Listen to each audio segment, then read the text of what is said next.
रोज रोज एक ही जैसा काम कर करके हम सभी बोर हो जाते हैं। तो क्यों ना कुछ अलग किया जाए, कुछ हट के किया जाए जिसमें समय भी कम लगे और हमारा काम भी बहुत आसान तरीके से हो जाए। नमस्ते दोस्तों, मैं हूँ छाया और आपके अपने चैनल छाया रसोई में एक बार फिर से आपका बहुत बहुत स्वागत है। हमेशा की तरह कुछ खास टिप्स एंड ट्रिक्स लेकर आई हूँ जिसमें आपका एक भी रुपया लगने वाला नहीं है।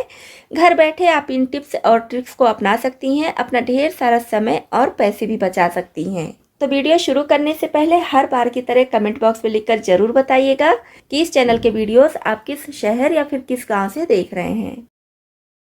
कोई बर्तन लेंगे, आप बड़ा पैन ले सकती हैं। मैं यहाँ पर तड़का पैन ली हूँ। इसमें डालेंगे देसी घी। देसी घी कितना लेना है अभी वीडियो में आपको आगे पता चल जाएगा। अब इसी के साथ में डाल देंगे थोड़ा सा कैंडल। जो कैंडल घर में जलाने के लिए मंगाते हैं हम ना, वही कैंडल है। आप चाहे तो इसके बजाय वैक्स भी ले सकते हैं अगर आपके पास है तो। ये देखिए इस तरह से छोटा छोटा करके मैं इसमें डाल दी हूँ। तो छोटी सी कैंडल थी इसलिए मैं पूरा डाल दी हूँ। बड़ी कैंडल है तो आप आधा पीस ही डालिए। अब इसको हमें मेल्ट करना है। फ्लेम ऑन कर देंगे, लो पर रखेंगे। ज़्यादा समय नहीं लगता है, बहुत जल्दी से ये मेल्ट हो जाता है। तो बस देखिए मेल्ट हो चुका है। फ्लेम ऑफ कर देंगे। जो हल्का हल्का है ये गर्मी से मेल्ट हो जाएगा। अब मैं ली हूँ मिट्टी का दिया। मिट्टी का दिया हम सभी जलाते हैं, खासकर मंदिर जाते हैं तो मंदिर में घी, तेल, बाती ये सब अलग अलग लेकर जाते हैं और दिए में रख के जलाते हैं। तो भीड़ होती है मंदिर में तो अलग अलग सारी चीज़ों को निकालने में, दिया जलाने में काफ़ी समय लग जाता है और तेल घी के गिरने का भी डर लगता है। साथ ही साथ भीड़ भी इकट्ठा होने लगती है।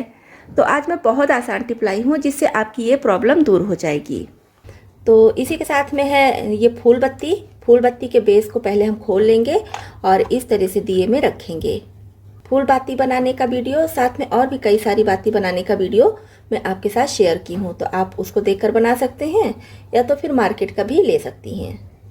तो इस तरह से जितना भी दिया आपको लेना हो उतना ले लीजिए और सब में ये फूल बत्ती अच्छे से लगा दीजिए। और बिना दिए के घी की बाती बनाने का वीडियो भी आपके साथ शेयर की हूँ, तो आप उसको भी देख सकते हैं। इतने देर में ये घी भी थोड़ा सा ठंडा हो चुका है, बहुत ज़्यादा गर्म नहीं है। तो बस अब हम थोड़ा थोड़ा ये घी लेंगे और एक एक दिए में ऐसे डालेंगे। तो घी की मात्रा दिए में आप अपने हिसाब से कम ज़्यादा रख लीजिएगा। मैं पूरा भर दे रही हूँ दिया को। और एकदम गरम गरम घी नहीं डालिएगा दिया में, नहीं तो नीचे से कभी कभी दिया चिटक जाता है। तो हल्का सा जब ये नॉर्मल हो जाए तब इस तरह से डालिएगा। इस तरह से जब आप दिया बाती बनाकर रख लेंगे तो आपका काम इतना ज़्यादा आसान हो जाएगा और आपका ढेर सारा समय भी बच जाएगा। तो उस समय में आप अपना दूसरा काम कर सकते हैं। और इसका जो धागा है, धागा को साइड में करते जाइएगा। तो मैं इस तरह का दिया बाती हमेशा बनाकर रखे रहती हूँ, इसलिए देखिए मुझे अंदाज़ा था कि कितना दिया में कितना घी लगने वाला है। तो आप अपने हिसाब से दिया जितना ले रहे हैं या फिर जिस साइज़ का दिया ले रहे हैं उसी के हिसाब से घी, कैंडल और बाती भी ले लीजिएगा। तो ये बचा हुआ घी भी सारा मैं इसी में डाल दे रही हूँ थोड़ा थोड़ा करके। और जब इस पर घी डालिएगा तो ध्यान रखिएगा कि ये जो बाती बाहर की तरफ निकली है, थोड़ा थोड़ा घी, 2-4 बूंद घी इस पर भी पड़ जाए, जिससे जब हम इसको जलाएं तो बहुत आसानी से ये जले। तो इसको हम करीब छोड़ देंगे 10 मिनट के लिए। 10 मिनट में बहुत अच्छे से ये सेट हो जाएगा। दिया में घी देखिए अच्छे से सेट हो चुका है। अब आप इसको चाहे तो मंदिर ले जाएं, चाहे तो घर में जलाएं। तो इस तरह से बस आप एक दिया निकालिए, जला लीजिए। ना तेल घी गिरने का डर है, ना ही ज़्यादा समय लगेगा। इस तरह से दिया को हम किसी कंटेनर में रख लेंगे और एक के ऊपर एक भी रख सकते हैं। बस आपको ध्यान रखना है कि बाती के ऊपर नहीं रखिए। दिया का जो बॉर्डर है ना, इसके ऊपर आप दूसरा दिया इस तरह से रखिए। तो कितना भी लेयर आप बना लीजिए डिब्बे के हिसाब से। अब इसको आप पैक करके अपने पूजा घर में रख लीजिए। जब भी आपको मंदिर जाना हो तो एक दिया निकालिए, 2 दिया, जैसा भी आपको ज़रूरत हो दिया निकालिए, लेके चले जाइए। और अलग से आपको ज़्यादा चीज़ें लेने की ज़रूरत नहीं है। एक दिया मैं आपको जलाकर भी दिखा दे रही हूँ। देखिए कितने अच्छे से दिया जल रहा है। इस तरह से दिया में से घी या तेल गिरने का डर नहीं होगा और ना ही आपको अलग से घी, तेल, बाती सब लेने की ज़रूरत होगी। एक साथ ही आपका सारा काम हो जाएगा। है ना कमाल की टिप? इस टिप को आप भी ज़रूर अपनाएं। नेक्स्ट टिप है, जब भी आप लोहे के तवे पर रोटी बनाइए तो रोटी बनाने के बाद क्या करते हैं, तवे को साइड में हम रख देते हैं नॉर्मल होने के लिए। जब नॉर्मल हो जाता है तो इसको धुलकर हटा देते हैं। लेकिन अब जब भी आप रोटी बना लीजिए उसके बाद फ्लेम ऑफ कर दीजिए और उसके बाद गरम तवे पर ही डाल दीजिए 1 कप दूध। और दूध को तब तक तवे पर रहने दीजिए जब तक कि हल्का सा गुनगुना ना रहे, मतलब कि दूध बहुत ज़्यादा गर्म ना रहे, हल्का गुनगुना हो जाए। क्योंकि हम लोहे का तवा लेंगे तो इससे क्या होगा, दूध में बहुत अच्छे से आयरन आ जाएगा।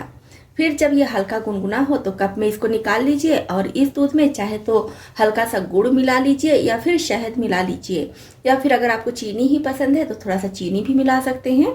और फिर इसको पी जाइए। इससे अगर आपके शरीर में आयरन की कमी है तो वो कमी पूरी होगी। लेकिन इसका ये मतलब नहीं है कि अगर आप आयरन का टेबलेट ले रहे हैं तो बिना डॉक्टर के सलाह के ही आप वो टेबलेट खाना बंद कर दीजिए और सिर्फ ये दूध ही पीजिए। तो आप ऐसा बिल्कुल ना कीजिए। जब तक आपके डॉक्टर बोले आपको टेबलेट लेने के लिए तब तक जरूर लीजिए। साथ में ये आयरन वाला दूध भी लीजिए। और जहाँ तक हो सके वहाँ तक कोशिश कीजिए कि लोहे के तवे पर रोटी बनाइए या फिर लोहे की कढ़ाई में या लोहे के किसी भी बर्तन में खाना बनाइए तो ज़्यादा अच्छा होता है। अगर हम लोहे के बर्तन का यूज अक्सर करते रहते हैं तो वैसे भी आयरन की कमी पूरी हो जाती है, आयरन की कमी नहीं होती है। नेक्स्ट टिप है पेन के कैप को लेकर।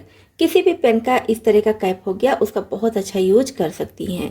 तो जब भी आपका पेन खाली हो जाए फेंकने से पहले कैप को निकाल लीजिए। तो क्या करेंगे, अब हमें चाहिए डबल साइड टेप। इस तरह से आपके पास जितना कैप है या फिर जितने कैप की ज़रूरत है उतना पीस इसमें से कट कर लीजिए और यहाँ पर इस साइड में ऐसे लगा दीजिए। अब इसका यूज हम क्या करेंगे, अब इस तरह से आप इसको रूम में या कहीं भी चिपका दीजिए जहाँ पर आपको लगे कि ये चिपकाने में सही रहेगा। मैं यहाँ पर सिर्फ 2 कैप लेकर आपको ये टिप दिखा रही हूँ। आप ढेर सारे कैप इस तरह से लाइन से लगा दीजिए और छोटी छोटी चीज़ें टांग दीजिए तो देखने में भी अच्छी लगती हैं और आपका काम भी बहुत आसानी से हो जाता है। ना ही कील ठोकने की ज़रूरत पड़ती है और ना ही इसको बहुत अच्छे से चिपकाने की। अब इस तरह से आप इस पर नेल कटर टांग सकती हैं, चाबी टांग सकती हैं या फिर बच्चों का आई कार्ड, कोई भी छोटी छोटी चीज़ें इस कैप पर टांग सकती हैं। ना ही कील गाड़ने की ज़रूरत है ना ही कुछ चिपकाने की। और डबल साइड टेप है तो बहुत आसानी से जब भी आप चाहें इसको निकाल सकती हैं। नेक्स्ट टिप है हमारी धूप बत्ती को लेकर। धूप बत्ती का यूज हम सभी पूजा करने के लिए करते हैं। तो जब इस तरह की धूप बत्ती लाते हैं, ये एक में चिपका होता है तो इसको अलग अलग करना पड़ता है और इसको जलाने के लिए भी इसकी बाती बनानी पड़ती है। तो ऐसा क्या करें कि बार बार हमें इसको अलग ना करना पड़े और इसकी बाती ना बनाना पड़े, एक साथ हम इसको तैयार करके रख लें जिससे हमारा काम काफ़ी आसान हो जाए। तो इस तरह से पहले आप जितनी भी धूप बत्ती है सबको अलग कर लीजिए। उसके बाद जिस साइज़ की धूप बत्ती आप जलाना पसंद करती हैं उतना तोड़ लीजिए इसमें से। मैं बहुत ज़्यादा नहीं जलाती हूँ, थोड़ा सा ही जलाती हूँ। तो यहाँ पे पहले हम पतला करेंगे और हल्का सा प्रेस करते हुए इसको थोड़ा सा लंबा कर देंगे। ये देखिए, ऐसे अगर हम मोटा ही जला देंगे तो अच्छे से नहीं जलेगा। अब यहाँ नीचे में थोड़ा सा इसका बेस बना देंगे जिससे हम इसको कहीं भी रख दें आसानी से ये जल जाए। तो इस तरह से आप सारी धूप बत्ती को एक साथ बनाकर रख लीजिए। छोटा बड़ा साइज आप अपने हिसाब से रख लीजिए जिस साइज की धूप बत्ती आप पूजा में जलाती हों। तो बस आपको रोज रोज धूप बत्ती बनाने की ज़रूरत नहीं पड़ेगी। बस एक बत्ती निकालिए, जलाइए और पूजा कर लीजिए। तो इस तरह से आपका काम काफ़ी आसान हो जाएगा। फटाफट ये धूप बत्ती बन जाती है। तो इस तरह से बत्ती बनाकर आप भी अपने पूजा में रख सकती हैं और रोज रोज धूप बत्ती बनाने से फुर्सत पा सकती हैं। कभी कभी हमारी चूड़ियाँ काफ़ी छोटी हो जाती हैं जिसको पहनने में बहुत दिक्कत होती है। जैसे ये वाली देखिए, ये बाला है लेकिन काफ़ी छोटा है। इसको पहनने में वैसे तो हो जाएगा लेकिन काफ़ी दिक्कत होती है, यहाँ पर चुभने लग रहा है। तो अगर इस टाइप की कोई भी चूड़ी या कंगन हमें पहनना है तो आसानी से हम इसको कैसे पहन ले, इसके लिए क्या करेंगे, जो पुराने ज़माने में हमारी मम्मी नानी दादी अपनाती थी उस ट्रिक को अपनाएंगे। तो इसके लिए लेंगे कोई भी बॉडी सोप और अपने हाथों को गीला करके हाथों में अच्छी तरह से लगा लेंगे। और जब सोप हाथों में अच्छे से लग जाएगा तो कितनी भी छोटी आपकी चूड़ी हो या बाला हो बहुत आसानी से पहन सकती हैं। तो इस तरह से आप सोप लगाकर जब भी चाहे अपनी चूड़ी या बाले को उतार सकती हैं और जब भी चाहे तो पहन सकती हैं, बिल्कुल भी दिक्कत नहीं होगी। ये देखिए कितनी आसानी से मैं इसको पहन ली हूँ और कितनी आसानी से ये निकल भी रहा है, फिर से कितनी आसानी से पहन ले रही हूँ। तो बॉडी सोप किसी भी तरह का हो आप उसको ले सकती हैं और बहुत आसानी से छोटे से छोटी चूड़ियाँ पहन सकती हैं। तो हमारी दादी नानी पहले के ज़माने में छोटी छोटी चूड़ियों को पहनने के लिए यही टिप अपनाती थी। ताज़ा मटर या फिर ताज़े मटर की रेसिपी खाने में जितनी ज़्यादा टेस्टी लगती है, इसको छीलने में उतनी ही ज़्यादा दिक्कत होती है। तो आज मैं आपके साथ मटर छीलने का बहुत आसान तरीका शेयर कर रही हूँ। ना ही उबालना है, ना ही काट पीट करनी है, फिर भी आपका मटर बहुत आसानी से छिल जाएगा। तो आप जिस भी तरीके से मटर छिलती हो, एक बार मेरा तरीका देखिए, हो सकता है आपको ये ज़्यादा अच्छा लगे और मुझे पूरा विश्वास है कि ये तरीका आपको पसंद आएगा ही आएगा। यहाँ पर देखिए मैं लगभग 2 केजी मटर ली हूँ और इसको मुझे अकेले ही छिलना है।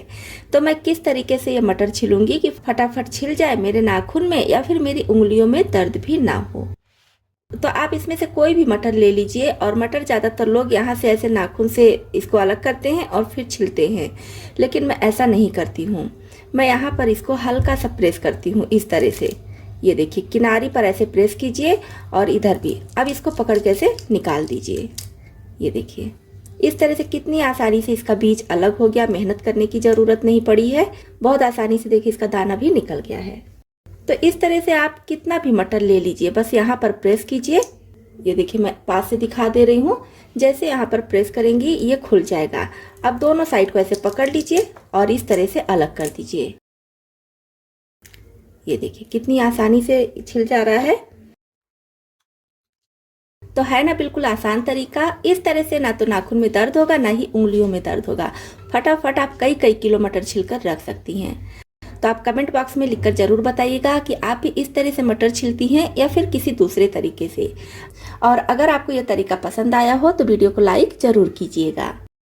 तो दोस्तों आपको इसमें से कौन सी टिप ज़्यादा पसंद आई और कौन सी पहले से पता थी, कमेंट बॉक्स में लिखकर जरूर बताइएगा।